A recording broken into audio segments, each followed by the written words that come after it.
Ladies and gentlemen, I bring you the VPZD show. We are back. And what is it, episode 32. 32. And we had a slight pause, a little glitch. How long was that pause? 14 months. Hey, you got to wait for the next season of the show. I mean, it takes a while. They don't make Game of Thrones every year, and totally. And this was a cliffhanger too. The last episode was like Paxlovid, masking. Nice. It was the middle of a pandemic. I see. And now it's over. It's for sure. Over. And we've been totally vindicated, of course. Of course. On all points. On all points, really, truly. In a way, we went the full Kate Middleton because we disappeared from public view together. Yeah. Everyone jumped to every conspiracy theory. Have you heard some of these, like that we're beefing? Well, that's true. It is true. I never told you that I didn't talk to you because you betrayed me. Oh, I knew it. This is Game of Thrones. It is. All this time I got knives in my back. No, we're not beefing. I mean, what happened? Life NOS, not otherwise specified. That's right. I mean, just, things get in the way. You were busy, you're traveling, I'm busy, I was traveling, and the pandemic was over. And it was over. So in a sense, we said, let's take a break and regroup and do our own thing. Yeah.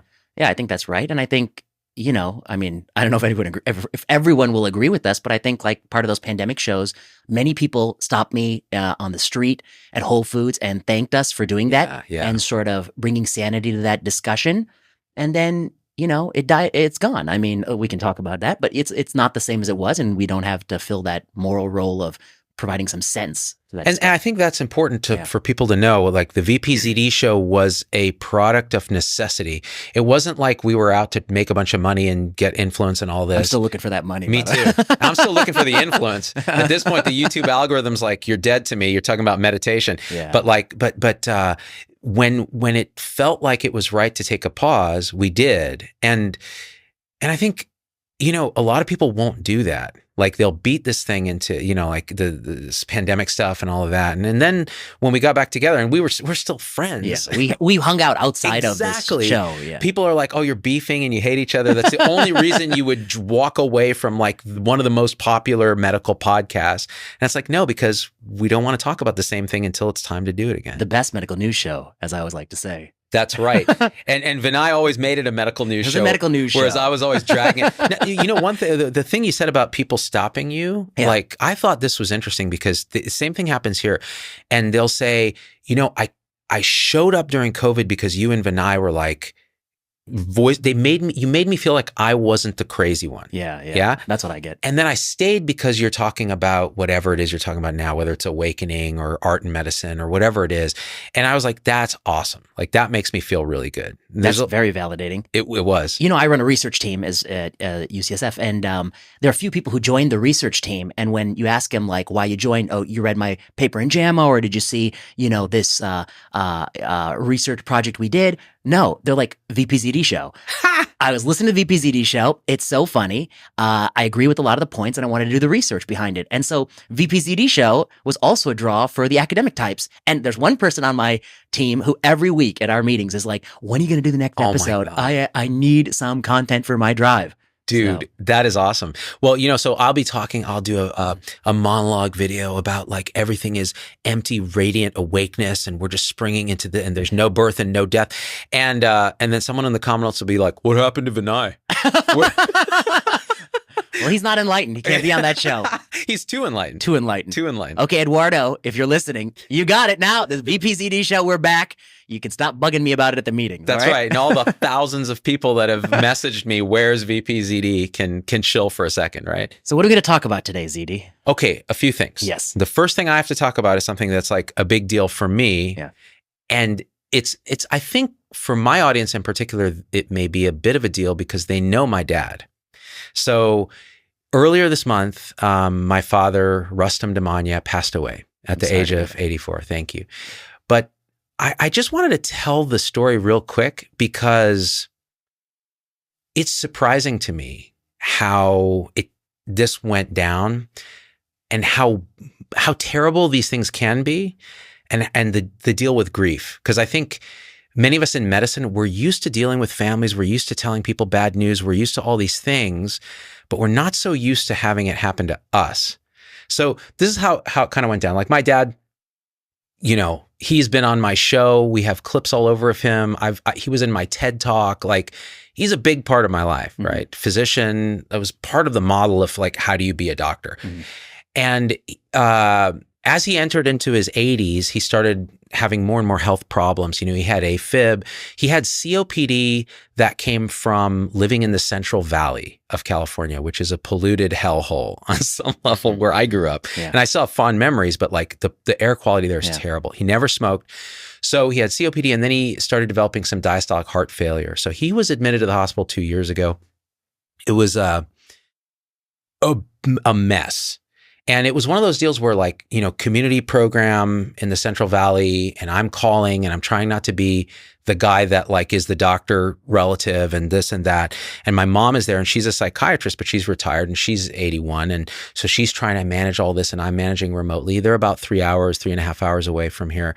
And I went down there. And so we had this kind of dry run of what it's like to have a parent get really sick. And so that was a blessing, because I went there, I saw my dad when they went to rehab, and we got to sit and have a conversation about what are his wishes? Like, what does he want, you know, after he passes? Like, it was in a way the kind of blessing that many people don't get to do it. Either they're scared to have the conversation, they're superstitious, or they just, life gets in the way. So I had this like grace come and say, okay, here's a dry run, right? So in the period since then, when I'm a good Indian son. I call every week, talk to my mom, or more like she talks at me. And then I get on the phone with my dad. And the conversations with my dad have been increasingly like the kind of conversations you never imagined you'd have, because they're so clear, and so there's a mutual understanding that had developed. And I think the fear of what had happened 2 years ago, he knew. He's like, okay, there's an expiration date on all humans. And like, it's time to kind of wrap things up nicely.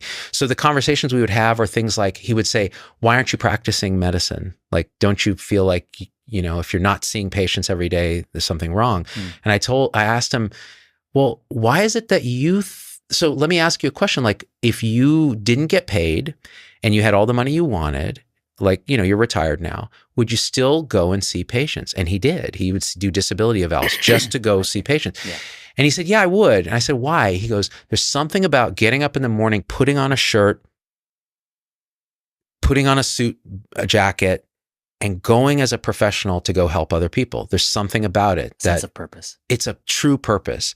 And it gets you out of bed every day. It gives you something to do. And the truth is, he only stopped doing it a couple of years back, just prior to when he got sick. I see. And I noticed that then the physical decline accelerated alongside with that. And I said, so that feeling you get where you have this purpose, I get it every single day. I get up, I do my show, I talk to Vinay, I talk about meditation, I sit and meditate. It's the same thing. I feel like exhilarated, like I'm alive. And he got it. Like, he actually understood. He's like, okay. And he never bugged me about it again. Wow.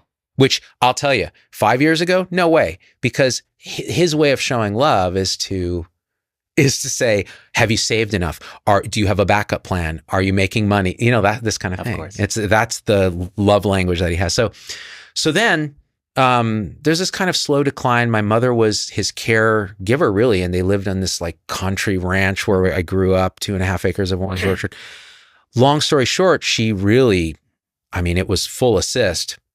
Walking with a walker, but a lot of work, but she did it. And, you know, they would argue and that kind of thing, but it was still this kind of like partnership that they've had forever. So the week, or the weekend this happened, they call, I do my Sunday call, and my mom's like, yeah, you know, your dad's just been he's been not eating very much. He's concerned he has another esophageal stricture or something. He wants to see the GI doc. And so let me talk to him. He's in the bathroom. He's taking a long time. So I said, okay, I'll call back in 30 minutes. Call back in 30 minutes. He's really tired now. He's just sleeping. Okay. So I said, well, I'll tell you what, tell him to text me and we'll talk later. I never got a text. 9 p.m., you get the phone call. And my mom is like, I think he's really sick. I think he should go to the ER. He doesn't want to go, but he wants to talk to you, or he's not going anywhere. And I was like, he wants to talk to me. So I get on the phone with my dad. Now here he is, he's in 3-word sentences. I can tell he's slightly slurring his speech, and yet mentally absolutely clear. So he's having a doctor-to-doctor conversation with me saying, well, I'm short of breath. I just checked my vitals. What are your vitals? Well, my blood pressure is 140 over something. Pulse is 70, and he has AFib. Oxygen sat 70. And I was like, wait, rewind that. Oxygen sat 70. He's like, yeah, but my fingers get cold, so it's not reading. And I'm like, you're going to pull the brown card now that the O2 sat? Yeah. I'm like, it sounds to me like your O2 sat is low. So he said, okay, well, what could it be? Could it be a PE? Could it be this? And I'm like, yeah, all those things are possible. It doesn't matter what it could be though, Dad, if you're hypoxic at home. So let her call the ambulance and we'll get you evaluated. And he said, okay, I think that makes sense. And then I said, but let me ask you now, what are your wishes again? Like right now, because they're going to see that and they're going to want to put a breathing tube in. Do you want that? And he said, no, I don't want that. I don't want that. I know what that is. He trained in pulmonology, actually. Right. I don't want it. We've had the conversation before. He told me his wishes. So I said, okay, you need to tell them. Mom needs to tell them. So I don't know what they told him, but I told my mom, okay, I'm leaving the phone on. I'm going to go to bed, but it'll wake me up. So just let me know, and let me know if you need me down there, because it's 3.5 hours. I got to get a head start. 3 a.m. I get the call, right? And my mom says, ER doc called and said, he's really sick. We don't know if he's at an MI or what. We're sending him to ICU to see if we can stabilize him. And it doesn't look like he's going to survive the night. And of course, my mom was very upset. And I heard that, and it was very strange how it hit, because in a way you're expecting it. Because when it happened 2 years ago, I was like, okay, yeah, I'm ready for this. And when you get it, it's like, it's still like, oh, and you don't know what to do, right? As a son, as a doctor, you just don't even know what to do. So I'm like, so I talked to my mother. I said, did they express the wishes? He doesn't want intubation. Yes. Do you want me to go down there? Do you want me to call? No, I'll call them. So she calls the nurse up in ICU and tells her directly, he doesn't want anything aggressive, make him comfortable, whatever you need to do. She said, yeah, he's a little uncomfortable. Okay. So my mom spoke to him on the phone, but he couldn't really respond because he's on a non-rebreather or whatever. And, told him the kids know about you, everything's going to be okay, you're comfortable, et cetera. So then she called me, told me this, 3 a.m. And I said, okay, so I'm powerless. I can't do anything. If I call, it's not going to do any good. I've already spoken to him, right? So what can I do? So I sat in my meditation chair for 2 hours. And I just said, I'm going to create a space here where I'm basically, there's no, time and space are kind of an illusion. I'm just going to be there with him in the room. And that's how it felt. It was like this stillness there. I am with him. I could envision it, actually see what was going on. And it just got very quiet. And around 5 a.m. in the morning, I swear, now this is going to make me sound strange. You felt him leave. Oh, absolutely directly. I felt this expansion of, I don't know how to describe it, and a release, this blissful release. And I knew 100% that it was him passing. 15 minutes later, I got a call from my mom, and she was tearful, and she said, he's died. The ER just called. And it hits you immediately, but that experience that I had with whatever that was. And the thing is, we can put whatever meaning we want on anything. We can talk about it any way you want. Placebo, I don't know what. I don't care. That was him. I experienced it. It was peaceful and blissful. And that was enough to immediately fill me with a sense, when I heard of just, I don't know how to say this, gratitude. Like, oh my God, like this could have gone in so many ways that would have been terrible. And instead it went at 84 with all this prep where we've had the conversations, and I was there with him. And that's how it went.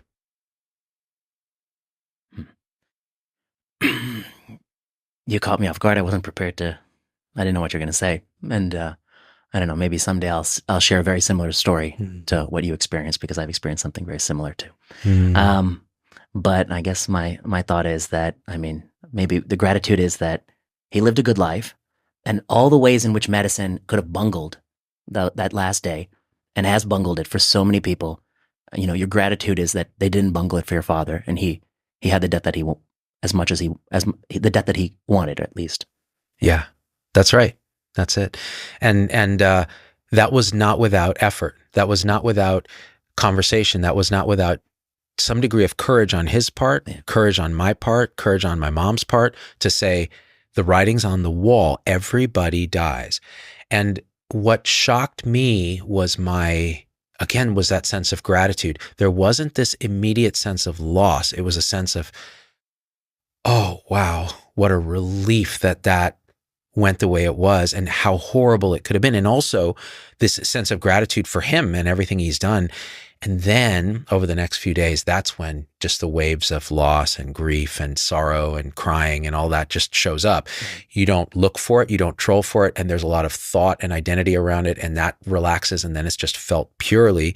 And then I went and saw my mom, and we went through his affairs, we went through the photos, and it was very difficult. It was one of the most exhausting experiences, even though there was this sense of equanimity and gratitude. But there's still this sense of, wow. And that experience that I had was just, and I hear it from a lot of people. Right. It's again, like there's these connections relationally that you can't talk about. There's no rational explanation for it, but it's felt and you know it, and you're like, okay. And it provides a lot. Now, and then you feel the compassion for those who haven't, where it was something out of the blue, or worse, it was years of decline and no conversation and lots of slogging, and the system doing all the things that they're paid to do, and everyone's afraid to talk about because death. And the other thing I realized, and then I'll let it be, is our culture around death is absolutely defunct. Like in Western, like this failure culture, this thing that it's some kind of like, oh my God, where did they're lost. Like, are you kidding? Like, where would they go? Like when you feel what I was feeling, it's like, where did he go? There's nowhere to go. It's just this. So this idea that we revile death and we fear it and we try to avoid it is absolutely a cause of so much suffering for the living. Mm-hmm. Yeah. Yeah, it reminds me a little bit of, Louise Aronson, who is a geriatrician at University of California. I know her well, yeah. And she has a paper in New England Journal about her own mother's death, who didn't want intubation, and how they went down that path. All the things she didn't want, they did. One thing leading to the next, Always, yeah. And I think about so many patients we've taken care of, over the years, that you can't reach the family member. A 90-year-old comes with pneumonia, can't really communicate their wishes, and you can't reach the daughter, or there is no daughter. And then they get full court press. I mean, they get intubated and, pressors and CVVH, and until they can find somebody who's willing to say, they didn't want this. So, that's a challenge. And then I think the other thing I wanted to say was that, your experience was that you felt like you knew the moment it happened. Yeah. At a distance. And I think that's something that for those of us in medicine, and me, I wear my science hat a lot of the time. Like I wear my extremely rational, skeptical, hat about material phenomenon, what is possible, what's not possible, what's coincidence, and what, but I think, and so many people in our business wear that hat. Mm-hmm. And it's tough for us to hear those kinds of stories. We can be dismissive of it. But I think with time, with maturity, with experience, you become more understanding of that. And when those things kind of happen to you, it really puts it in a new light. And it's always a reminder that, there's a lot we don't know in science, although we think we know everything. That's beautifully said. Yeah, science is one aspect of our ability to understand reality, and then experience is another. And the chaplains know this. The hospital chaplains know this. They've probably experienced this many, many times. And the other interesting thing is this sense of presence is fascinating. When I went to go to my family house and saw my mom there by herself, I walk in the house and there's no sense that something is gone. There's a sense that, oh, he's right there. It's just this kind of imprint of how things are. And we don't understand it. We don't have to understand it, You just experience it and let it be. But as physicians, I think your point is very well taken, which is we're resistant to it. We're a little afraid of it, and it threatens our sense of understanding. We want to control and understand everything, and we can't. And actually, this is why I like talking to you. This is why we have no beef. This is why the VPZD show is an eternal thing, no matter what we talk about. Correct. Just whenever we feel like talking about it, is that you understand that we don't know everything. And so you want to use the best tools we can to understand what we can know, and then understand that a lot of what we think we know isn't really correct at all. So questioning everything constantly is a very good motive, especially in medicine. And I think I recently saw a video of yours. You were talking about or something you were talking about Medicare refusing to cover certain things. Yes. Yeah. Yeah. And people really throwing a fit. Well, maybe Medicare should encourage people to have conversations about end of life. Maybe they should, so that they don't end up on a ventilator and costing all this money and stuff. I don't know if you remember, but in the original Obamacare, there was a provision to pay people to do that, and It was labeled the death committee or something. Yeah, the death committee or something, right, and it was demonized when really it was that we would reimburse providers for having that conversation. That's right. But in the years since then, I think there are many gaps. Like one is that the conversation's not enough. As you point out, that it took your mother calling the bedside nurse. That's right. Which is a very wise move. Yeah. Because she cut through everybody. She's not calling the attending or the That's staff. Right. She's calling the person who's most immediately there and going to be there. And that takes some knowledge of the healthcare system. That's the kind of call you need to make to really be clear about the wishes. And so you can have I think there's a number of studies that show people that, advanced directives and things like that in the final moments, those are not followed. They're not found. They're not located. Nobody advocates for them. People didn't see that. So that's a problem too. Yeah, absolutely. Yeah. And so having a family that can advocate for your wishes means that having a family that has had a conversation with you, or a surrogate decision maker, picking who is it that's making your decisions. And then what a shit show it is. Yeah. In the hospital. Like, how do you have to advocate? You advocate for yourself if you can, and if you can't, you need someone to advocate for you. So it was a blessing. And then of course, there's so many people who talk about guilt and regret around death. Like, I wish, and for me, I can tell this story. I was in Los Angeles the week prior with my family on spring break, and we were doing different things.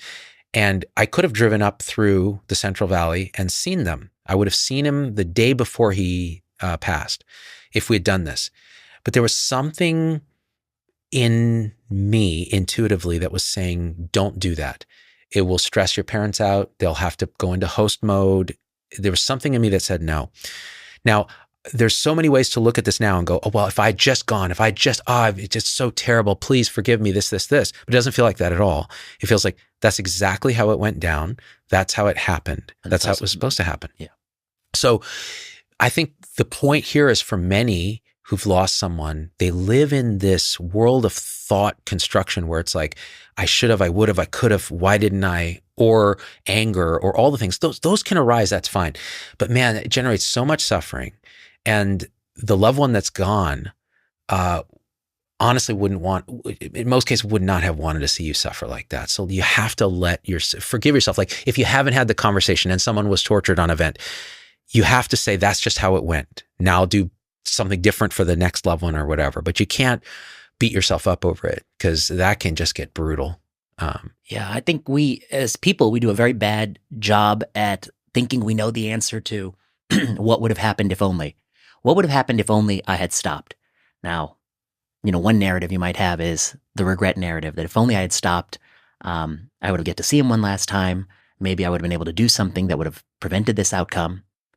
But we don't think about the scenarios that might have even been worse. What if I had stopped and I saw something was strange? We acted upon it sooner. And actually what that led to was more suffering. He went to the hospital a day earlier, and then they did all these procedures. And then, his wishes weren't so clear, and it wasn't as, abrupt. It was more gradual, and there was a period of more functional decline or something like that. In many ways, you always think of that the world would have been better had you stopped, but it might have been worse. He might have not had a good death. He might have had a bad death. So for me, that was directly apparent.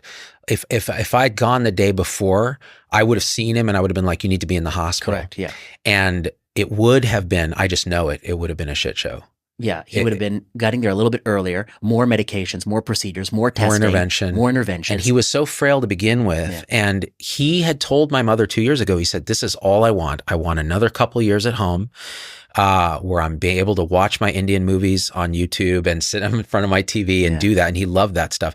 And that's what he got. He got exactly that. And it was, in many ways, I use this word and people get very upset with me, but my mother agrees with this word. It was perfect. Like, it actually unfolded exactly perfectly. And even my mother was, so they asked, do you want to view the body? Do you want to do this? Because these are the things that you don't realize, the logistics of loss in a hospital. Like, do you go and see it? Then what happens with, how do you find a funeral home? And so it becomes this whole process, calling Social Security. Like, there are all these weird logistics things that you go into nerd mode trying to control all that. But, she said, no, I want my last memory to be he and I arguing about getting in the ambulance. Like, that's how we were. Like, that's what I want. I don't want to see him in this with this and that. And I thought, that's beautiful. I'm with you. That's okay. There's no way this has to be. Yeah. And that's one thing we don't talk enough about, which is that the moment after somebody passes, the loved ones are not given an opportunity to grieve 100% because there's just so much logistics, so much paperwork, so much bureaucracy, so much figuring out the next step. And, we don't do a great job around that. We put a lot of burden on families in those moments. We do. I'll say this. Yeah. And my mother in particular, because she was there, and then having to go to the funeral home and get 20,000 questions from the funeral person. But you know what? In a way, it was absolutely cathartic and therapeutic for my mother. And one sense I got, and so this is a kind of counterpoint to that, is... it gave her purpose or some structure. Yeah. And there was also this aspect for me where I got this sense that, because I'm a bit of a misanthrope, I could do without most people most of the time. Like, I really think humans as an operating system is problematic. And that's one thing that we have in common. That's why people are like, you have beef? I'm like, of course, we have beef with everyone. Like, there's nobody is spared. The sense I got when this thing happened was, wow, this is where a human collective actually springs into use in a way that an individual would have a real hard time. Like, in ancient times, you'd have to take the body yourself, go figure out, go bury it, do all of this. And I was like, there's a process, there's a funeral home, there's a system, there are checklists, you can do it. And there's all these people that spring into action to help in a way. So I actually had the opposite experience. I was like, oh yeah, there's a lot of information, but thank God these people are here to help, because otherwise I wouldn't even know the first thing to do. Yeah. So, and it was helpful for my mom too. And then, going back to Clovis and seeing my mom, and then going to it was funny. We went to the bank to close this is what I'm talking about. You're closing these accounts. Closing accounts. And you have to bring copies of the death certificate. Exactly. Death certificate. And then emptying a safe deposit box and this and this and this. And while I was there, I got recognized by an ER doc and was like, oh, thanks for everything that you do. And COVID and this and the same thing. And it's weird how just everything you're just like, wow, we are all relational. As much as I find humans obnoxious, like, we can't live without them. Like, it is one big web of things. So in the end, I have to say there's gratitude. There's gratitude to people that I know that have been very supportive, and gratitude that my dad got to be in my videos and enjoyed it and got to see me talk at a live thing in our hometown for our medical society. And he taught me so much, and I think he got to see the fruits of that, so that I'm grateful for that. But at the same time, you miss your daddy, Yeah. And it's been a few weeks. How are you doing now?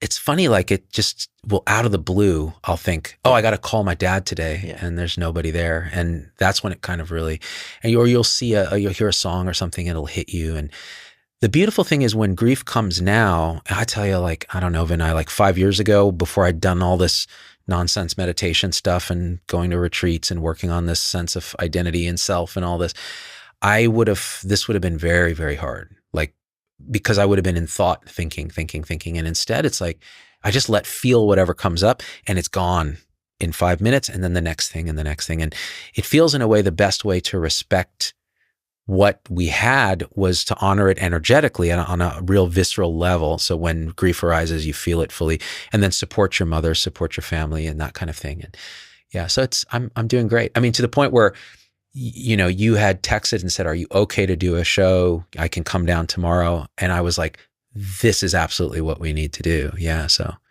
Well, I'm sorry for your loss, and I'm really appreciate the story, and I think a lot of people out there will, feel similarly. People who've lost people. Yeah. Well, honestly, the gratitude goes the other way, because my secret motive for having you come was to be able to tell the story to somebody that I trust and know, and also share it in that way with others who it might help. So thank you. Yeah, thanks for sharing. And ZDadd is looking down and he's like, son, or looking up, man. That guy, he played it all the way, man. Well, he'd be proud of you. Thank you, brother. Yeah. Thank you. So now, speaking of all these things, this was something that like physicians like my father, others had struggled with during their career, which is this testing apparatus, which was one of our topics we want to talk about. Yeah. And we call it maintenance of certification. So you take your board exam when you finish your training in, say, internal medicine, and it's proctored through this American Board of Internal Medicine, ABIM, which is a purported nonprofit organization. Profit and nonprofit. That's right. That's right. And I remember my dad had to take his 10-year recert, and his 10-year recert. Your dad wasn't grandfathered? Your dad didn't do it early enough? He did, I think, because he was initially in internal medicine, and then he decided to take the family medicine boards. I see. And he took that, and then he had to maintain after that. Oh, I see. Yeah. Oh, and it was brutal. But in a way, I'm grateful for it, because he would tell me these stories about studying for the test, and it was just his way of like feeling engaged in his 60s or 70s when he was doing it. But for us who are out there, we are taking care of patients, you're doing all of this, it is an onerous thing that every few years you have to go and prove that you're still worthy of the board certification. Right. Or what happens? You don't get paid by insurance, so insurance won't cover what your services. You can't get privileges at a hospital. Yeah. And you can't say you're a board certified physician, even though you took the test and got board certified. And you passed it. Yep. That's really a fair summary of it. And then in addition to it, I think it costs a lot of money. It's a shit ton of money. Yeah. Thousands. And it doesn't cost them that much money to administer it. So there's some graft here. Somebody's getting rich off this board. But one thing that I think this relates to is that recently I saw somebody say that ChatGPT, is now able to pass the medical boards of, 10 out of 12 specialties. Like, it's crushing these tests. I saw that. And they're like, well, soon ChatGPT will be your doctor. And I'm like, maybe there's a fundamental question here, which is, do these tests actually make better doctors? Mm-hmm. I'm the first to concede that it is possible that everyone who graduates medical training are not at the same level. And there's some people who are maybe not fit to practice. So there should be some way to find those people. And it's possible some people deteriorate over time. That's right. And the term is like unexplained care variation. Why is it that one doctor's doing all these things and the other's doing the other, and there's no explanation for the difference? Yeah, like people who do unexplained care variation that's extreme, that has no evidence, that's very costly or harmful. It can be, a type of malpractice. Yeah.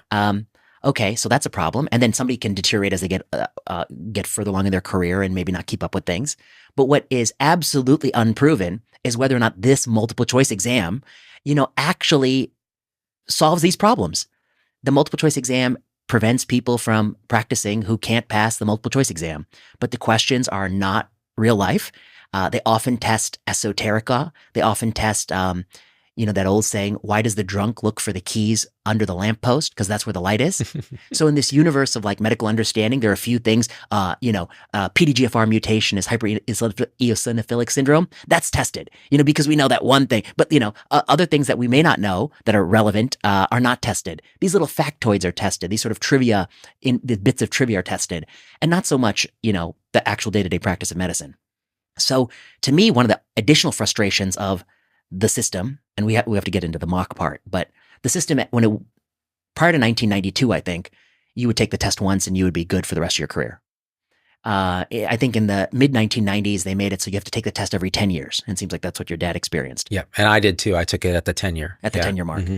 Now, they've stepped it up a notch. The $2,000 every 10 years wasn't putting the profit in nonprofit. So now they have the maintenance of certification where every year, every quarter, you have to pay them so much money and you take a few questions every quarter and they're just raking in cash from this maintenance of certification. They just keep changing the standard and adding one more straw on the camel's back, the doctor who's working every day in clinic. And again, they have really no good evidence that changing this standard is leading to better care, better doctors. They just have they're not even trying to get that evidence. Yeah, because they don't want the evidence. And when they have tried, it's been like, wait, what? It's simply, and it makes sense because big bureaucracies beget bigger bureaucracies. That's just how it is. And when they're making money, like I think Rich Barron, who was the head of ABIM, it pulls in like a $300,000 or $400,000 salary and is not seeing patients for that salary. I feel like it's even high. I feel like it's 1 million plus. It might be. Yeah, something crazy high. Doing nothing. Doing nothing. Now, I did a show on my show with Paul Tierstein, who's an interventional cardiologist at Scripps, and he founded a competing organization that said, listen, this is onerous. It also tests that maintenance of certification often tests aspects of practice that are not what you do. Right. So as a cardiologist, he was having to do colon cancer screening and things like that. And it just doesn't make sense. So he started another organization called National Board of Physicians and Surgeons. And the idea here is they will look at you every year for how much CME, continuing medical education, you're doing. If you get the 25 units of CME, and they're quite rigorous about making sure it's legit CME, you get the certification because it just shows you're continuing to learn and do your thing. And there's no evidence that the testing and the MOC helps. So let's just do the CME. And it seemed to work, and organizations were accepting it. And then the ABIM cartel got involved, and they're changing. I forget the exact details, but they're making it very difficult for these guys to do what they do, which makes sense because if you're a large nonprofit making a ton of money and someone's threatening that. And by the way, these are doctors who are already onerously burdened with let's talk about the other thing. We got to do every couple of years you have to renew your medical license. Yep. And that was $1,200 for me. Oh yeah. They charge a pretty penny for that. Yep. And of course they need their money. They need their little kickback too. Yep. Then you have to do continuing medical education, CME credits, to get your license. MOC is beyond that. It's a different thing. Yep. It's not CME. It's another thing that we do. And then many of us are like writing papers and publishing and doing all these other scholarly things. But let me ask this question. Like, it begs the question, which is that, let's say you actually cared about a system where you weed out the doctors who are just not good enough to practice. By the way, medical school doesn't do that. They just push them along. Yes, they do. And residency pushes them along because no one has incentive to really fire these. That's right. The 1% or maybe 0.5% of people who are just really not fit to be a doctor was a mistake. We don't push them out. You know, they often commit serial malpractice. Yep. Doctor death scenario. Death scenario. Exactly. Yeah. And from either personality disorder or ignorance or incompetence or these kind of not being attentive. And there is collusion, I think, not collusion, there's complicity from other physicians because they're all afraid that the eye of Sauron will turn on them. Yeah. And so they don't want to call somebody out, and it's very, very, very tricky culture. So that's a bad thing. The next thing is there are some people who are putting in too many stents, for instance, too many cardiac stents, or they're like really practice outliers, or they're doing something bad in their practice. They're not a great doctor. Right. Like an OB-GYN doctor doing Mona Lisa Touch, this laser vaginal resurfacing, which FDA was like, this is not okay. That's the Lord's work. I don't even know what it is. Yeah. It doesn't Some work. Trash, okay. Only God can resurface your vagina. And but they still do it, and they're still advertising, and they're still charging money for it. So yeah. So you're right, absolutely right. So there's like these egregious cases. And then there's also the fact that like, what about the person who's at the 60th percentile? They're a good doctor, but they want to be at the 70th percentile. Shouldn't we have a system in place that doesn't just like cut you out or keep you in, but actually make you better? Yeah. Okay. So if I were to toss out a solution to this problem, if the system really cared, I think what you would do is something like some specialties do, an oral boards kind of situation where basically, I think in a lot of these oral boards, the doctor has to pick the 10 cases to discuss in front of a panel of peers. I think it would be better if you randomly pick the patients. Obviously, I'm going to pick the ones that I think I did the best on. And, so randomly pick 10 of my patients or 5 of my patients from the last 2 years of practice and then have a little get together. I don't think it should be very stressful because the goal shouldn't be just to get fired or stay in your job. The goal should be to really discuss what you might have done differently and how you could have been better. And so you present your case. This person came to me and they had this kind of symptom and I did this scan. And then, some other people would say, well, I might have done it this way and I might have done it that way. And then you'd say, and then you try to argue your point. Well, I hear you. And, but here's why I would do it this way. And then they'd say, well, actually, did you know there's actually a new study on this? And actually, and so it would be both educational. People may get coaching and how to be better at these cases, not necessarily adversarial. But then if you happen to get the one person, you pick the 10 cases and they're just botch every single one, then maybe that's the person who like, okay, you're back again in 6 months and we're going to check again. Yeah. And then you're thrown out, you know? So, yeah. But why don't they do it that way? Why is it a multiple choice exam? Great question. Multiple choice exams make more money. Of course. Multiple choice exams, you just write once. You pay people peanuts to write some bullshit questions. You administer en masse. It doesn't take labor. It doesn't take care. You know, Adam Sifu, who's one of my friends and writers of Sensible Medicine, he once told me that if medical education were worth it, if they really wanted to commit to these students, what you would do is, before a student graduates, you would have the student go and see a patient, and the attending would sit in the room and watch them do the whole thing. Not just present after the fact, but watch them do everything. Not some standardized patient, you know, not some actor in a studio, but actually sit there and watch them do a few things. But they don't do that. Why? Because to pay all those doctors their time to watch the student is money that comes out of the medical education budget, and they don't want to spend that money. And so the same thing is here. If you really wanted to like make doctors better, find the bad performance, it just takes a huge human cost. Yeah. And then sometimes I think it's gray. Like you would say, I would do it this way. And then the people, your peers would say, yeah, that's fair. Like I would do it differently. You would do it differently. But neither of us have any strong reasons to do it our way. I think that should also be acknowledged. Yes. And so maybe, and by the way, pilots do this. Oh, so in aviation, they do this. They it's almost a peer mentorship kind of thing. They go fly with somebody else, or they sit in a simulator. They go through different things. They learn, they advance, they're evaluated in that way. And it makes sense. Now, how do you fund that? Well, I don't know how they do it in aviation, but you know, if you're going to charge this much money to doctors anyways for this thing, well, how about we put that into then creating a cadre of physicians that are compensated to do this work, and maybe as part of their broader academic mission or something else too. There's different ways to recruit them, because you got to get the right peers too. You don't want like the blind assessing the blind. Well, that's a good point. Yeah. And then I think one thing that I would push on even is that I'm not sure I necessarily want the quote unquote experts to be doing all this. Oh, definitely. Because when I see, you know, people always think that places like Stanford and UCSF and Sloan Kettering, they provide the quote unquote best care because it has the best experts, and they only focus on one disease, so they know everything. Yeah, but they also do some batshit crazy shit. Totally crazy. Batshit crazy stuff because they have no evidence. They're just leaning on some pathophysiology, some rationale. They don't care about who's paying for it, if it has value proposition. They are blind to all the other comorbidities. They're just focused singularly on their problem. I'm not sure they're doing a great job either, but they are the ones writing the questions. Like in the hematology MOC, the sub specialist on Waldenstrom's is asking whether or not you know MYD88 is an important mutation that can differentiate Waldenstrom's from other types of plasmacytic disorders. But often the practitioner and doctor doesn't really need to know that. The pathologist needs to know that and put that in the report, right? And then you need to just know what to do if you encounter Waldenstrom's. That's another thing I always find odd about these, is that they want doctors to kind of do, like you said, to do the work of a different specialty. Right. Right. Like, right. Yeah, right. Right. And it's not actually testing what you're doing. In a world where we're increasingly specialized, to ask someone to do something that's outside of their specialty as part of their specialty maintenance of certification is pure, it's just folly. And now this is interesting too, because this idea of, the experts being not the best person to review. This again gets to the whole Vinay Prasad thing, which is we do a lot of shit that doesn't make any sense because we think we're being smart or we're being complete or there's a financial incentive or whatever.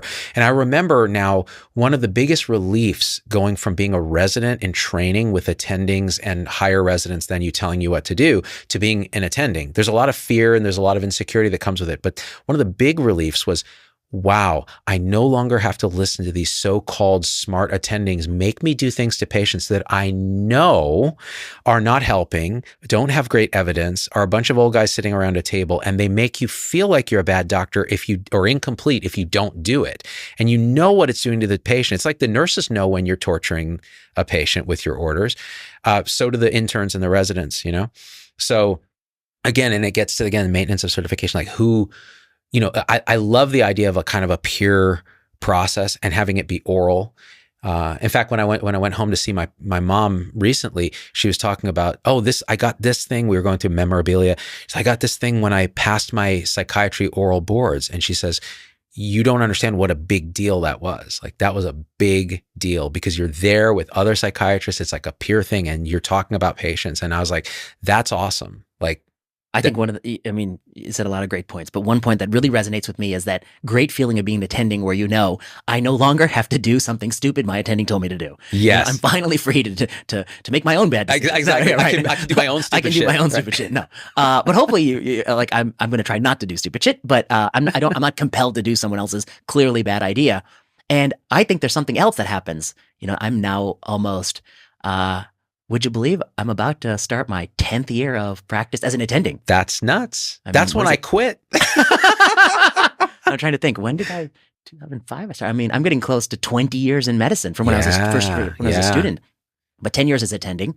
And I think one thing that comes as the more you're an attending, the more you get promoted, when you're professor, the more people may know who you are, that you get a little ounce of credit, So every once in a while I'm consulting on some case where I look at the whole game plan and I think to myself, what are we doing? What the fuck are we doing? We're not seeing the forest for the listeners are going to write. You guys came back after 2 years. First thing you did, Zubin's father passes away and you're dropping F-bombs, like denigrating the memory. I'm like, dude, my dad would be, he'd be like, no, you don't have to say F. You can say fudge. In honor of your father, we won't. For the rest of this episode. Until we slip up. It's fine. Yeah. So you're looking at the whole game plan. Okay, you're looking at the whole game plan and you think like it doesn't make any sense. They're, that the other team doesn't understand the severity of the cancer and they're doing all these things that, are expensive and costly and will keep us from doing the most important thing, which may be treating some cancer or some scenario like that where they're doing, okay, then what I like to do is you go to the team very nicely, you enter the team room when they're on rounds, hopefully, and they're all there, the attending's there too. And you're like, oh, hey, how's it going? I was just wondering, could we talk about that case a little bit? And then they're like, yeah, we're going to do this. And we'll send him over here. And then he's going to get the scan, this thing. And I'm like, just from our point of view, just a question, why are you doing all that? And like, I ask them, like, why are you doing all that? And they're like, well, I'm like, well, here's why I asked that question, because here's what I know about the cancer, or here's what I know about, here's how I'm looking at the whole picture. I see a very frail person in front of me. It's got metastatic plasmablastic lymphoma, already kind of progressing on a line of therapy. There are not really a lot of great options. His renal dysfunction precludes him from a couple of the treatments we think about. And so what if I were to tell you I'm estimating this person's life expectancy to be something on the order of, weeks? Would that affect how you're thinking about it? So as nicely as you can, kind of nudge them in. Oh, really? Oh, we didn't know that. Oh, we didn't know all that about that. Oh, yeah. And so, and then they eventually say, oh, well, what would you suggest? I was like, well, here's how I might approach this. And, I think that's good. So not only that's the way to go. Yeah. You go from not obeying the crazy attending rule. Yep. To doing your own thing, to eventually trying to influence other attendings to not do something crazy. Yes. That's beautiful, man. And it's interesting because even within your own group, you can find a variation in sphincter tone around that kind of thing. And so you'll pick up a patient from another physician that's a known over-tester, overdoer, and then, or you pick it up from someone who does nothing. Yes. And you're like, shit, probably it makes sense to do a scope on someone who's actively having a GI bleed, or who's a young person. So there's a whole flavor on that. But so that's where the art and the intuition that isn't tested in MOC. So it's not. They're giving you this stuff that, again, how can you can just imagine, of course, ChatGPT can pass that test. It's dumb. It's just, it's just pure information, but it has no reasoning beyond that. It has no intuition on what you just because you can do something, should you? There's been a few studies of it, if people submit questions through Epic My Chart messaging, ChatGPT will provide a better answer, more factually correct and more empathetic. This is a paper by John Ayers. I saw that, yeah. But in part because it's not restricted by time, so it can just have this huge, oh, I'm so sorry you're feeling that way, and I hope you feel better, and that's auto templated there. Yeah. And that kind of validation makes people feel empathy. The doctor who's busy has to do 100 of these, just don't have time to say, I'm so sorry you're feeling that way. Type that out by hand. So it has an advantage there. But, and it can pass tests and it can solve some, these very complex cases where some weird zebra, you put it all in there, it's maybe more likely to get the zebra. And a Google search may even beat the average doctor for these zebras. But I'm still quite skeptical that it can actually do like the actual day-to-day practice of medicine without someone, prompting it and going from the person in the office to thinking about what's best for them to prioritizing which complaint is actually worth addressing first and second. I think it's a ways away. It's a ways away. And I think some of that, again, gets into that intangible energetic of the relationship that you have with the patient and with the body of knowledge that has trained you.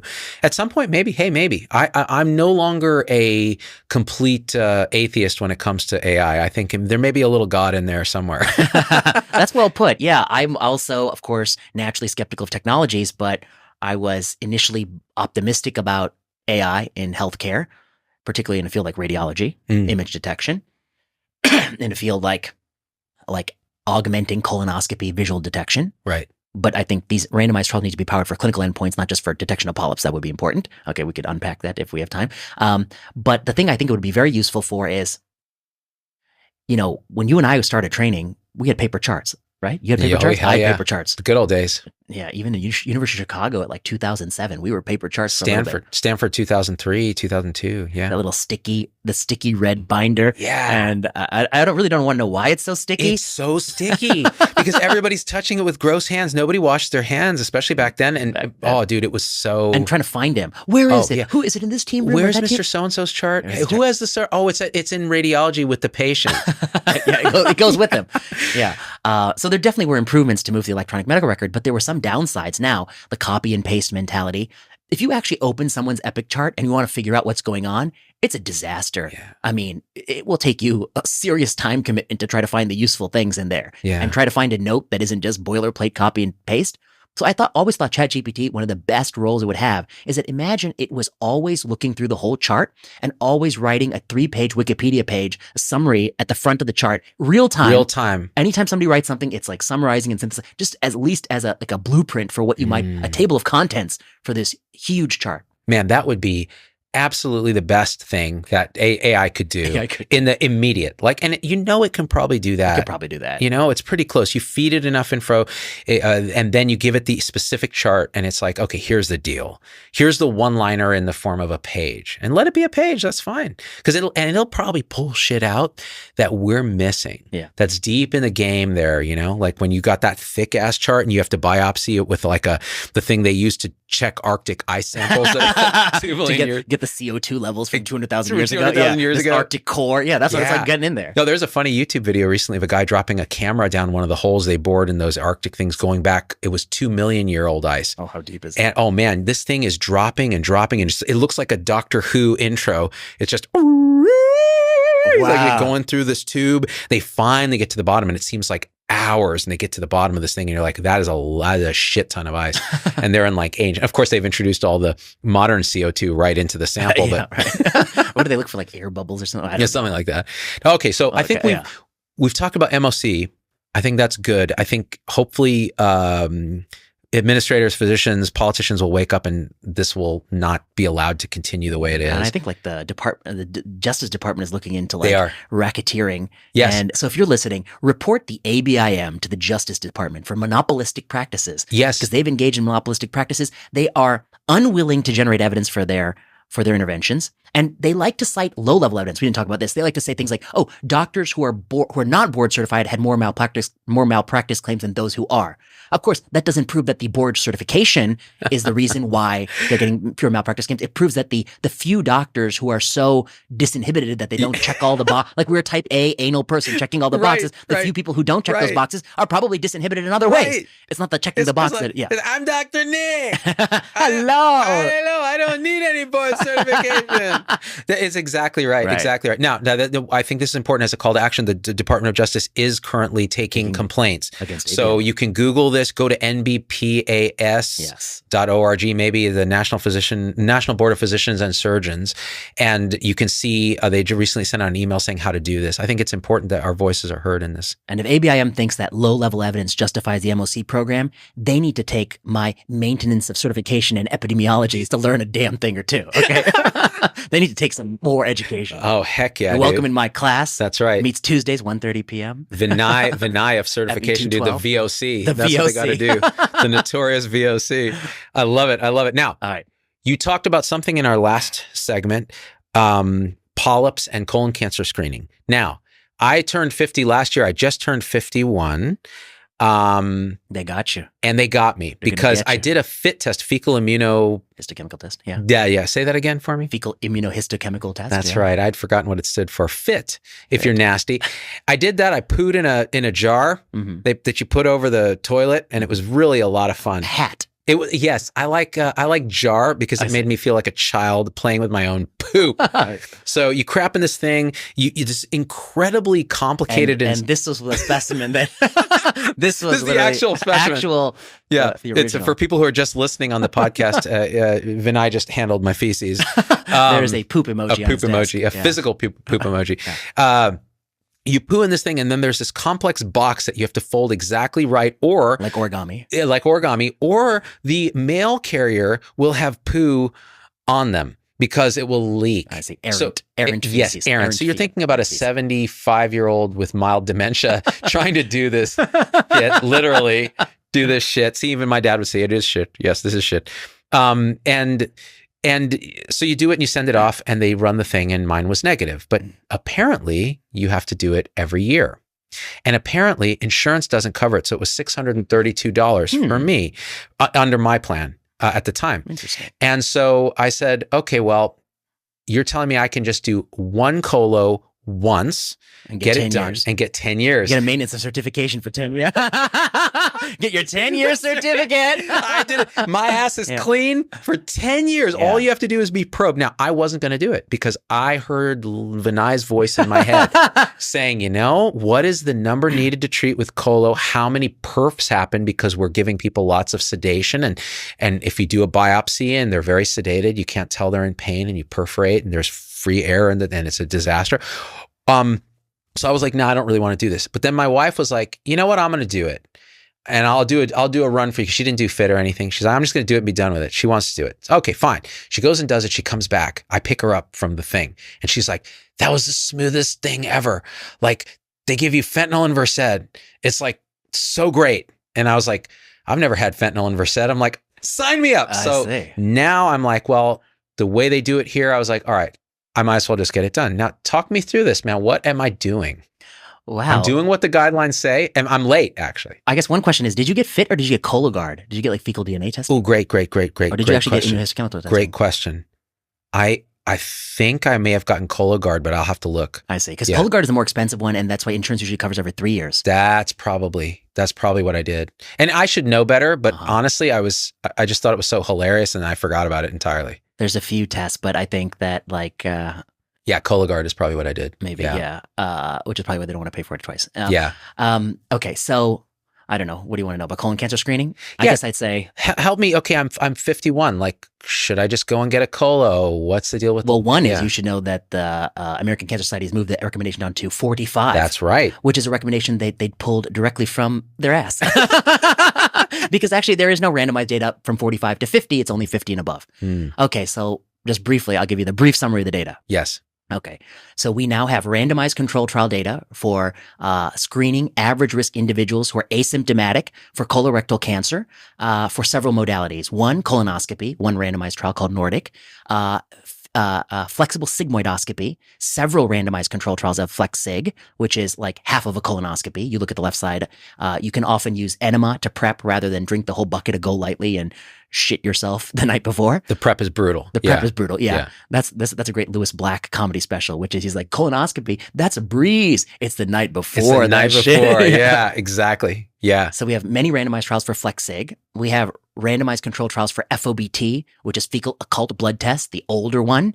And then from FOBT, what we learned about that, we've leveraged that to fecal immunohistochemical testing, and then to things like fecal DNA testing like Cologuard. And then there's a new recent New England Journal paper on this as well. And finally, we have a blood-based cancer screening, two different blood-based screening tests. One that's been approved and looking at methylated markers on DNA for a colon cancer screening test. And finally, you have CT colonography. Okay. CT colonography, no randomized control trial data. the blood-based cancer screening tests, no randomized control trial data looking at like death from colorectal cancer. And really, in my opinion, very poor sensitivity for like early disease, and like not a good idea to do. Mm-hmm. I'm surprised The blood test? The blood test, yeah. I'm surprised it wasn't even approved. Mm. Okay, of all these things, the one with the strongest evidence, like if you pool all the randomized studies, there's a clear reduction in death from colon cancer, and there's a reduction in death for any reason. So like the strongest is for FlexSig. SIG, yeah. FlexSig, which is why most of Europe does FlexSig. Easier prep, it's cheaper, less risk of perf, it's quicker. That has the strongest data. FOBT lowers the risk of colorectal cancer death, but in pooled analysis, it never improved all-cause mortality. There's no proof that translates to that. The Nordic study is so far has found more colorectal cancer by getting the screening than not getting the screening. It's not yet found a reduction in colorectal cancer death that's significant. There's some people who say that's because not everyone who assigned to colonoscopy got the colonoscopy. That's true. Only about 60% of people in the high country got the colonoscopy. So it's an intention to treat type of deal. Yeah, intention to treat. But the counter argument is, so if you look at a per protocol analysis, people who did it versus people who didn't do it, it looks favorable, but that's not the right way to do it. You got to look at something called instrumental variables, and it's still negative by that metric. Okay, that's a long story. Okay, now here's what the takeaway points. What I would say is, I think of all the cancer screening tests, mammography, PSA, lung cancer screening, colonoscopy, this is the one that I have the least problem with, okay? Because I think colonoscopy is both a screening test to look for colorectal cancer, but it's also a preventative test to clip a polyp before it becomes cancer. Right. FlexSig, I think, has the strongest data. And if the United States were a sensible nation that was practicing evidence-based, high-quality care, which we're not, but if we were, we would be recommending FlexSig for everyone until colonoscopy proves it's better than FlexSig, which it has not done. But because we don't do that, because at the end of a sigmoid, there's only a $400 bill, but at the end of a colon, there's a $2,000 bill. We do colonoscopies. But I think a colonoscopy is at least a FlexSig, probably. So it's probably going to have that same benefit. Nordic will probably have that benefit with time. If I was like in charge of all policy, I wouldn't prioritize that. But if somebody gets that done, I think that's reasonable. FIT done yearly, I think is probably reasonable. I think at Kaiser, they do offer that. They do offer that, yeah. I think the evidence is weaker for FIT than it is for FlexSig, certainly. They don't have all-cause mortality benefit. They don't have direct randomized data. They're extrapolating from FOBT. And if it's positive, you still have to go get a colo. Yeah. Yeah. Now, all this said, I think there's something that I hear John Mandrola in my ear, and this is what he would say. He'd say that, we spend all this time focusing on one type of death, colorectal cancer death. But in many of these studies, it's something on the order of like, 40 people die of colorectal cancer, but 960 people die for other reasons out of like 100,000 people. Like, it's a rare cause of death. Right. And there are all these other ways you can die. You can get leukemia, get hit by a truck, you can die of a heart attack, you can all these things that we're not talking about. And John Mandrola would say, I only want to do something if you put a dent in the whole problem. If you can show me that I'm really going to live longer, live better by doing this, otherwise leave me alone. I don't want to be medicalized. And I'm sympathetic to that point of view. So I can see a John Mandrola saying, no, thank you. I'm not going to do any screening. Right. I'm mostly along that mentality. Right. But I can also see the point of view that, that of all the things to do, colonoscopy or FlexSig, I think, is reasonable. Yeah, I think that's beautifully put. Yeah. And in other words, there really isn't the wrong answer here. And it's very much a interpretation of your own sort of stance on these things and kind of what your values are. And the data could be better, and we could be more sensible as a nation in terms of policy. So ultimately, my decision was based on, okay, my wife had a reasonable experience except with the prep. And I think it'd be good for me to understand what that experience is like, because I talk to so many people publicly about stuff. You should do a video of it, just like Katie Couric. Or Dr. Oz. He did one? Yeah. He freaking live streamed or broadcast his actual colo, and they turned it into a freaking like they're going through the colon, and then all of a sudden the music gets dark. It's like, what's this? Oh, it's just another mucosa fold. What's this? Could Dr. Oz be having cancer? Wow. No, it's another. That's the ileocecal valve. So I think that's been done. That ship sailed, but I could definitely report back. Is that before or after his Senate run? It was during. Oh, Yeah, was it really? The whole thing was like a colonoscopy for the country, having to watch him like fight Fetterman and campaign slogans in there. Well, thank you, Vinay. I think that's helpful for me and helpful for others. I'm curious how it goes. Yeah. Well, you should live stream the night before. I think I'll live stream the whole thing. The whole thing. Who cares? What is there HIPAA for doctors? Are they not allowed to be? I mean, I just like wearing a body cam. It'll be a booty cam. Swallow a capsule. Yeah. Oh, the capsule. Live stream a capsule. Yeah, that's a great idea. Okay. Yeah, that's how we get our influence. That's how we do it. We just get progressively more disgusting. Like, hey, you guys want to see a Foley go in? We're going to put a camera at the tip of it. It's called cystoscopy. And next week, full body skin exam. Oh, God. Oh, God. Beautiful segue. Full body MRI. People are talking about this. You know, Attire's got a book out talking about health span. It's getting a lot of press. He's done a lot of good things in there. I don't know if he talks about full body MRI, but what are your thoughts? So people talk, now just to say what this is, it's paying in advance, paying money probably because insurance isn't going to cover it, to have a magnetic resonance imaging of your entire body in the hopes that you will find something that you weren't looking for that is early and bad and can be treated and therefore save your life. So it is billed as the ultimate in prevention, and in practice is often pitched by concierge doctors, wellness gurus, and others on a fee-for-service basis. It's not covered by insurance, and it's often the realm of the wealthy. So curious your take on this. Okay. So there's this company, I think called Prenuvo, that offers this whole body MRI. And I saw the usual tech people were up in arms about it, saying, why wouldn't you want to know if you have a cancer, you know? And I think there are lots of reasons why you wouldn't want to get a whole body MRI. I just have to say, like, the tech people, they're a joy. They're a joy. They are a real joy. They want to start their own country in California. I guess I think, like, I understand, like, if you worked in a world where TVs are getting thinner and better and cars are getting better and everything's improving all the time, you would imagine that same pace of progress, that understanding of like how things work so fundamentally extends to the human body. Moore's Law. It just doesn't. Yeah, it doesn't. The body's more complicated than a computer. You know, we don't really fully understand how the body works, but we can build a computer from raw materials, you know? So I think they just have a flawed idea of what we know in science and medicine. In this point, I think they have a really flawed idea of what whole body MRI does. I mean, let's just say, what are all the things it could find? So it could find a false positive. It could find something that's actually nothing and it gets you worried, and then you get a subsequent biopsy or a subsequent scan. It turns out to be benign, image artifact, turns out to be something else. You're not really worried about it.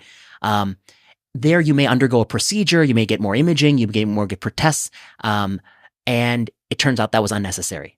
So that's the negative there. They dismiss that, saying, well, that's okay. I'm willing to get a few tests and be reassured at the end of things. The next thing it could find a cancer that was going to spread and kill you, but because we found it and cut it out, it's not going to spread and kill you. And that's upside. Like, that's a win. If it found those cancers and we did that, win. But what they don't know is there's two other things it could find.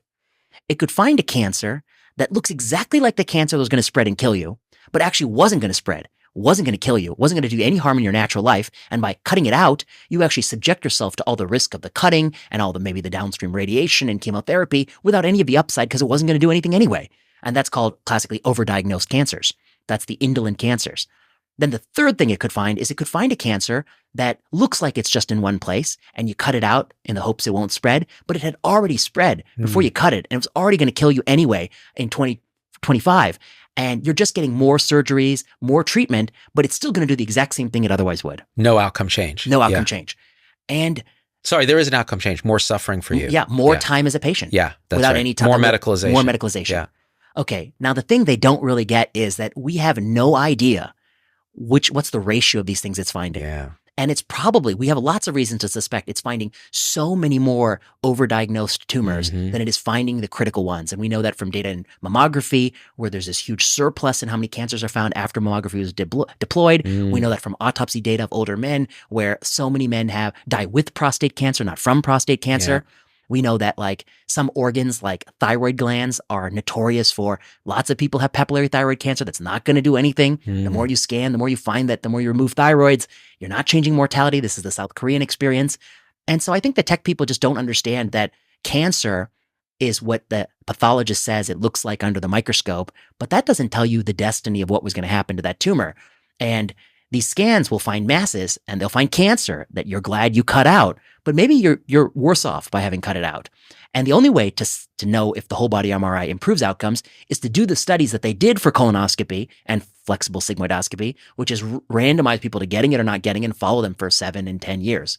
And look at mortality. And look at how many are alive. Yeah, exactly. So I think if people understood what you just said directly, if the tech people understood that, hey, okay, so here are the bad things that could happen, there would be a visceral feeling like, I don't want this. Yeah. Like, please don't look inside me, because if you find something, then I have to do something. Like, how can you leave it alone?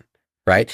And you don't know, because we don't have enough understanding yet of how these cancer, what their natural history is, to know which ones are just going to regress, which ones are never going to kill you, which ones have already spread, like you said, and it's a moot issue anyways, and which ones taking it out would save your life. And when you hear people talk about mammo who've had cancers removed, my mother is one of them.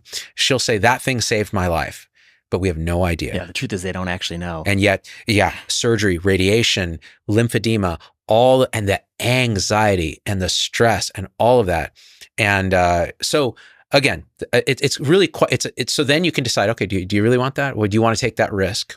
And then they talk about like, but people are paying for their own Pronuva scan, right? It's not adding to cost. Correct. But it is adding to cost because all the false positives get put into the system, and insurance company pays for all that workup. Yep. So it is adding to all our healthcare costs. And it's adding to our collective anxiety, which I think is actually the biggest cost, because how much of primary care is anxiety, depression, supratentorial stress showing up as somatic complaint? A lot of it. And then it leads to all the testing, and then the incidental adrenal mass and the workup and all of it.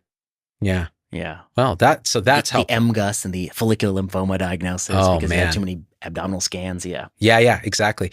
And the thyroid thing is interesting too, because this is another thing. Like I have family members who have the thyroid nodules, and every year they get the ultrasound, and they're stressed out, and it's always a nail biter. And it's like, dude, there's a nice paper in New England Journal from Gil Welch where South Korea, maybe 10, 15 years ago, they implemented a routine ultrasounding of thyroid gland protocol. And you watch year after year, the number of thyroid cancers they're finding has gone up like 7 times. We're finding 7 times as many cancers, but dying of thyroid cancer is absolutely flatline year after year. We're not reduced it 1 iota. So how are you finding 7 times more cancer, but you're not saving any lives? You must be finding things that weren't going to cause harm anyway. Weren't going to cause harm. Man, that's a big deal. And do you think the same is going with melanoma, skin cancer? Oh yeah, that's a great example. There's a nice paper by Aid Adamson, I think in JAMA Oncology. No, in New England Journal. It's a New England Journal paper.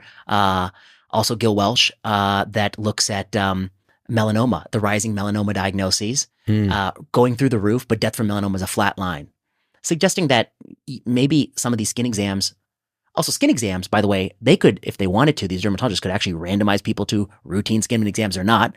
Maybe it benefits people who are fair-skinned, redheaded, freckles, maybe it doesn't benefit, maybe it benefits more population. We just don't know. Yeah, subgroup. Maybe a subgroup. Yeah, agree. Again, we talk about personalized medicine, but we only talk about it. No, it's personalized medicine only when you get to do something to someone you're not doing anything to. Otherwise, if you're doing something to everybody already, we don't need to personalize that. We just keep doing that. Keep doing that. We got all the market share. That's right. No need to personalize. My dad used to say, and you said it earlier, there are 5,000 rupees in everybody's ileocecal valve. You just need to take a scope and get it out. He used to want me to do GI. Yeah. And I actually did the rotation thinking maybe I'll do this. And I was like, I hate this. There's a lot of poo. You didn't like it was the insufflation. It wasn't so much the insufflation, it was the exsufflation. The exsufflation, yes. It was when they unscrew the port to put the biopsy and the insufflation is blowing right in your eyeball. That's right. And you're like, that's what it smells like inside the colon. It's one thing to fart on someone and buttercup them. It's another to get a virtual buttercup from the actual colon. What's interesting is, do you really think you need to be a doctor with 4 years medical school, 3 years IM, and 3 years GI to do a screening colonoscopy? Can't you just take people in their 20s and just train them to do screening? My God, 4C School of Colonoscopy. 4C standing for 4 colons. 4 colons. And they just, it's like a trade school? A trade school. You could do it in a year. Easily. I thought easily. Easily. Oh, can you imagine how much blowback we're going to get from GI? Are you talking about inflation still? Are you talking? No, yeah, of course they're going to. Of course, every specialty that has one procedure that makes a lot of money, what are they going to do if he perfs? I was like, I thought you don't perf that often. See, that's why I like being an internal medicine doctor, because I only have one procedure, and that's writing a note. writing a long ass note. And I'm like, I could be replaced by almost anything, but the note just won't be as illegible. So true. So we did quite a tour de force. Now, do you want to do one more topic? Do we do one more topic? How much time do you got? Well, I can do it. Okay, we'll do it quick. What's the topic? The masking. Masking. Okay. Let's talk about masking. So we had a paired debates in sensible medicine, one after the other. And one was Catherine Sarskian, professor at UCLA. And she was working at the VA hospital, which has dropped the mask mandate for staff. Like they don't have to wear masks in the team rooms and in the hallways. And I don't think they even have to wear masks with patients. Like unless if the patient is sick and has some special mask precaution. This is VA in general or just one? All VAs. I think it's the national VA policy. And if the staff is sick, well, you shouldn't be at work. Okay. Like, right. Being a mask on or whatever.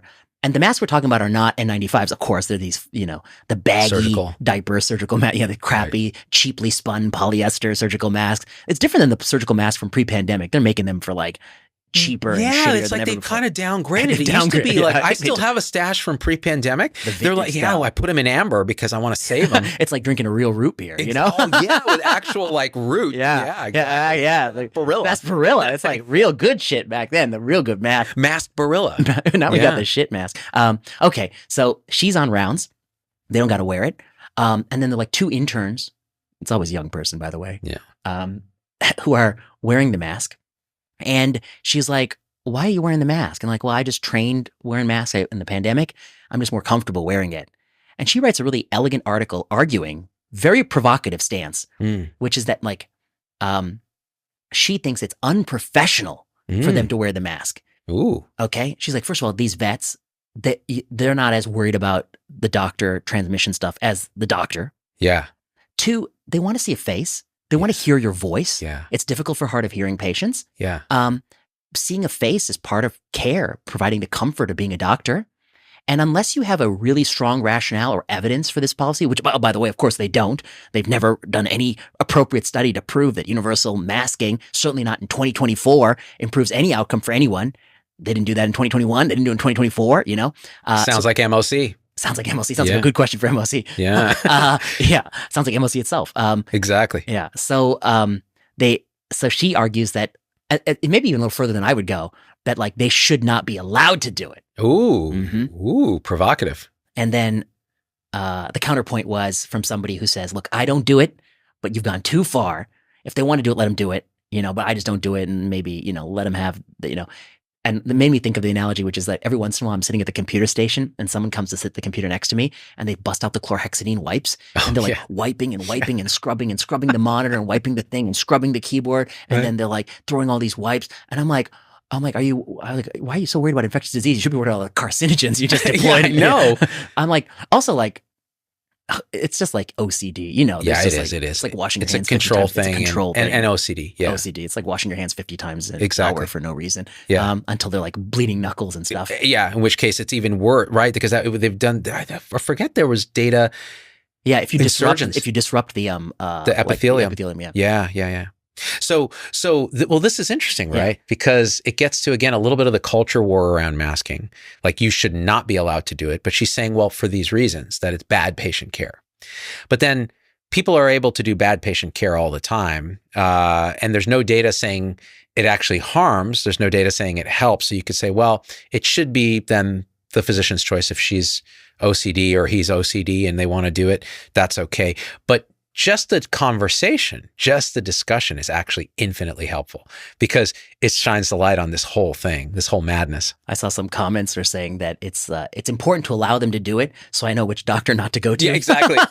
And you know what? Half of them are saying one doctor and the other saying the other. Oh, yeah. And I think, you pointed at something that was important, and you said this during pandemic too, which I think was interesting, like the people writing these articles that were the most fear-mongering about COVID, by personality, were the more germophobic, obsessive kind of, And listen, there's nothing wrong with that. You are who you are, right? But we should at least be clear that who you are does influence what your stance is. And it's almost like you should disclose on both sides who you are. Like maybe the person who was against masking is somebody who just is also a libertarian and doesn't want you to take her guns or something. You could say, okay, well, that's a personality that would be more against like putting a cover on someone's face or something, at least in the current political climate. That's an interesting question. Like, but how far does the doctor's personal preference go? Like, for instance, what in the rebuttal, this guy made the point that like both people talked about the HIV/AIDS epidemic. And Catherine Sarskin made the point that in HIV/AIDS, there were doctors who said, I will not do a procedure on an HIV/AIDS patient because I'm worried about getting it. And she said that like wearing the mask is a similar kind of thing. It's like an irrational response to a risk that's out of proportion and stigmatizing the patient. The respondent said there's a difference. He said like after the HIV/AIDS epidemic, if you didn't do a procedure on an HIV patient, but you did one on a non-HIV patient, that's discriminatory. Right. But if you just started to have universal glove precautions, that's prudent. Like that's fair. Like it's not selecting and picking people. And wearing a mask for everybody, it's not stigmatizing any one person, you know? That's his counter argument. I see. Okay, but then I was thinking, I actually knew, like, when I was rounding in internal medicine as a resident, there was like one resident who would always wear gloves, like every patient. And it was a little weird. Like, like even for like, you know, just listening to the chest, you know? They were clearly OCD, or, you know, or like germophobic. And it looked, and I think many people were like, felt a little insulted because like 5 doctors on the team are not wearing gloves. And then it's like, one person, and like has to put a glove on before they even touch. Oh, hold on a second before I can touch you at all. And so similarly, like, I think there are some, I'm sure there's many vets. By the way, it's a vet population. And by the way, vets are probably not indestructible, and they're not the pro-masking contingency. Correct. Yeah. They're not the pro-masking. And probably many of them think like this person's a moron and like, or they're insulted, or like, do they think I'm giving them, am I a pariah to this person? They're reacting in a way that's coming from that conditioning that they have.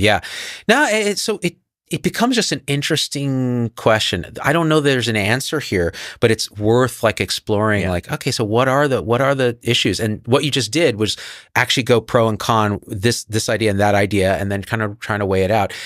I think what people are, I think the lesson here in my mind is, can you look at an issue like this and a question like this in a relatively objective way, using that approach without automatically falling into your bias? And you will have a bias. Like my bias would be, hey, I know that when I see someone's face, I'm getting a therapeutic relationship. And when I don't, it's very different. You know, I have a story that I just popped in my mind that I'd forgotten about. When I was very young, I had a family dentist, and a really great guy, Japanese dude. And we loved this guy. And over time, he started getting more with the program of what the dental industry was saying, which is wear a mask, wear gloves. And it used to be he would just sing gloveless, poking in your mouth. Crazy shit like that. Whitlow finger. Whitlow, exactly. I was like, ooh, yeah, is that Candida, or are you just happy to see me? And man, you are hyphy. And as he started gloving and masking, there was a real clear sense that I don't know if I like this guy as much. Like he doesn't trust me in some way, or there's a barrier now that wasn't there. So, and of course there's a balance. Like you don't want your bare hands in someone's mouth. And, you know, if you're a dentist, being this close to someone's face, probably a mask maybe makes sense there. But there was an emotional reaction. So these are real. These are human things that you can't quantify, but they're there. How do they affect care? How do they affect the placebo effect? How do they affect the therapeutic alliance? And then the hearing thing is a big one. Like reading lips is really, I was talking to someone hard of hearing, and they said they didn't realize how much they read lips until the masking started. And they just couldn't understand anybody. I guess I feel like I'm not at Catherine's level in part because I have a first order problem, which is that, you know, the hospital I work, SFGH, to this very day, they have the masking policy in place. Still. Well, it's San Francisco.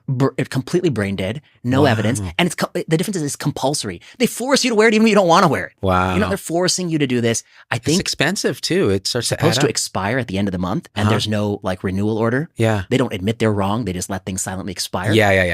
So hopefully that'll be the end of it. So I think that's a battle to have first. Right. And then the other corollary is that I didn't want to push too much. I mean, I'm kind of curious, is that, you know, she wants to pull, I mean, to some degree, to like tell him, take the mask off and show your face and be a good doctor kind of thing. When I was training in 2005, you could tell people things like that. Like I could actually say as attending, the fuck are you doing? Take the mask off. Are you sick? Are you sick? If you're sick, go home. Yeah. And if you're not sick, take the mask off. I want to see your face. Yeah. It's an important way you communicate. Yeah. And, and also like, what are you so worried about? You're worried about getting a cold? Come on, you're 22. You look healthy to me. And then you're like, well, I'm immunocompromised. I have asthma. You're like, that's actually not immunocompromised. Like, okay, that's called a weak spirit, but okay, that's not actually immunocompromised. You're just a weak person making some bullshit up. Okay, fine. So you can say it as attending. Now, you could never say that to somebody. You could never talk about their mask. No, you get your funding canceled. Yeah. You get fired. Or you get canceled from teaching service. She might be able to do it because she's probably like a beloved person, has a lot of cash. But then I was also thinking that when I trained in 2005, you could it wasn't always appropriate in my mind, but you could comment on somebody dressing not professionally enough. I was once scolded for not wearing a tie on rounds. Yeah, me too. Which I think whether or not like tie may not be good to wear, even it's got like an infectious risk or kind of thing. Like I think that's pushing it too far. But now you can't comment if somebody comes in dressed like a backup dancer in a 1980s music video. I'm like, you cannot say anything. And I'm like, you're wearing like sweatpants, dirty stained sneakers. You look like a fucking schmuck. And I'm like, nobody will respect you. I was like, look, I'm not saying you, I personally wear a suit, no tie, but I do wear a suit every day on rounds. I'm trying to send a message, and the message is I'm competent. Like I know what I'm doing. I'm a professional. And some of these people, I'm like, the way you're going in, you're dressed in terrible clothes, like you're Mark Zuckerberg 2007 in your hoodie, and you're wearing the mask. I mean, you're not sending the message to the person that we know what we're doing. I would think. To me, and this is the thing, you get canceled for saying this shit now. To me, these guys don't understand what medicine is. They think it's this reductionist thing where you're clicking boxes and you're doing it. What does it matter what I'm wearing? No, what you're wearing is part of the therapy. It's part of the experience for the patient. It's part of the feeling that somebody actually cares enough to get the fucking clothes that make them look like a professional. And good restaurants know this too. They, of course. Like a shitty restaurant, there are people wearing all sorts of things. But good restaurants, they have a uniform. And in really like high-end Michelin restaurants, they like, it's an experience. It's a whole experience. And, I'm not saying like, again, it can be too much. You can like criticize someone's tie or their, Totally. their ill-fitting suit. Like, it's a spectrum. It's a spectrum. But like, it's gone so far. The thing is, you literally cannot say anything. No, I would never say anything. You can't say anything. You can't say anything. And it's true in the high schools too. It's true like all over, like the way, and then now I'm just becoming a grumpy old man. I know. But like my daughters are fairly like, culturally, like they're like, God, the way these kids dress, Dad. I'm like, these kids, they're your peers. And then I go to school to drop them off and I'm like, what parent let their kid go out like that? And it's just, again, because we're visual creatures. We have this relational aspect. You should be intentional. Now, let's say that's your intent. This is what you want to convey. Fine. But be clear that that's what you want to convey. But you can't say it doesn't matter what I wear. You can't say that. And like a lot of things, somebody starts coming late all the time. You can't even say that. You can't say like, medicine is the kind of field where we show up on time.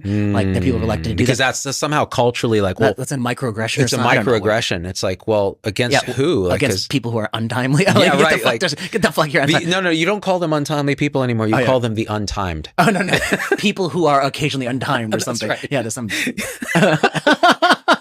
And then what about like, somebody was like assigned to your camera out of focus. Oh, suddenly I'll fix that. Thank you. There we go. Okay. So then, and somebody was like missed, like on a 4-week rotation, we're missing like 5 days because they're going to the dentist. And like, you can't question, back when, like I tell people, I went to the dentist before I started medical school and when I was a professor. And now you're going to the dentist for That's true. That's absolutely true. Yeah. And I have the crooked teeth to prove it. Yeah, me too. My kid just got braces. By the way, that's another scam, by the way. Oh, dude, it's a total it's a scam. She wanted them. So I was like, all right. And the truth is her teeth are more straight now with the braces on. I guess I'd say that like, it's not a scam in the sense there are definitely some people who need it. Right. But what we try to achieve in America, perfection is untenable. Untenable. And then I also suspect that I don't think they've done proper studies to figure out everyone has an idea of what is the optimal age with which you start. Yeah. I suspect they're incentivized that the optimal age is the age in which they get to do it the longest, or do it twice or something like that. Right. And they could actually do some studies to try to figure out the optimal age and the shortest course to do it in. Now, I'll tell you this though, like, so my experience with this was a UCSF trained dentist or orthodontist that we found through a lot of search and went there. Bedside manner was great. Spoke to the child directly and the parent secondarily. Dressed in a suit. Actually, how did he? Just semi-professionally, but had a policy that was like, okay, these are the 3 options, and this is what each one costs up front. It doesn't matter how long it takes. It doesn't matter what we need to do. Interesting. This is what it costs. And I was like, okay, so now we can decide. And then he spent plenty of time. And how much does it cost? Like $5,000? Well, so it's roughly $5,000 to $8,000. I forget exactly. And that's for a 2-year course of treatment with. And then you have to talk about, do you extract teeth? Did you even know this? Yeah, if the teeth make space. Make space. And after a lot of conversation, I'm like, no, we're not taking any teeth out because the data, there's no data. And there's some mild concern, like there can be actually sleep issues, but that's like soft. And it may be like one of those, like, it's all a softer science. All of it's soft. Yeah. So in the end, we're like, okay. And the only thing hard is the enamel. Yeah, exactly. But I'll say the one happy person in all this, I'm broke, but the kid is happy. So the kid has been looking at her teeth going, God, I was so self-conscious about how crooked they are because of societal pressure. Yeah. And now they're so straight. And she doesn't mind brushing more often and doing all this shit she has. Oh, and the distinction between Invisalign and, oh God, that whole thing. Kids have to take it out. So she's like, I don't want Invisalign. Interesting. I mean, it's also tough in the sense that like all the other kids are doing it. Right. All her friends had it. Friends are doing and her friends didn't want to do Invisalign, so she didn't want to do Invisalign, and that kind of thing. I guess the good thing about getting older is you just don't give a fuck. I'm like somebody said to me like, oh, your teeth are a little crooked. I was like, I'm old. I'm old. I got a snaggle tooth. You can suck my. I don't care. I'm not winning any beauty contest here. Okay, I'm not in that business. All right. Exactly. Yeah. Like, it's so, God, I tell you. So I just turned 51. Life gets better and better and better because you give less and less of a fuck. Eventually, it's going to go the other way. It's going to. Yeah. It has to. It's but you're still on the upswing. It's going to pivot. Yeah. It's probably going to pivot right around that colonoscopy. That's the pivot point. Oh man, I love it, dude. So it's been 14 months. We did a full episode. We'll break it up maybe into some videos. We did talking about my father. We talked about MOC, maintenance of certification. We talked about colonoscopy. We talked about whole body MRI, and then we talked about I don't know what at the end. And so for people who missed the VPZD show, bitches, we're back. We're back. We are back. We should have talked about protesters, but we'll save it. We'll save it. We'll save it. We'll save it. We have enough cancelable offenses in this one that we start talking about like those anti-dentites. Those freaking anti-dentites. Anti-dentite. Yeah, exactly. Can you believe what they said about orthodontia? All right, guys. Well, thank you, Vinay. Until next time. Yeah, you guys know what to do. Vinay, if you're seeing this on Vinay channel, until subscribe. Until the next beef. Exactly. If you see this on my channel, subscribe, leave a review or leave a comment. Hit the like button. It helps to juice the algorithm for both of us. Both of us are struggling influencers. The juice is gone. It's gone. It's gone. Nobody wants to hear about all my cancer trials. Yeah, no one wants to hear about the fact that that there's no self. I feel like Sally Struthers sometimes on one of those like, for mere pennies a day, you too can support ZDadd Industries, but no one wants to. No one wants because I'm not starving. Guys, we love you, and we're out. Until next time. Peace.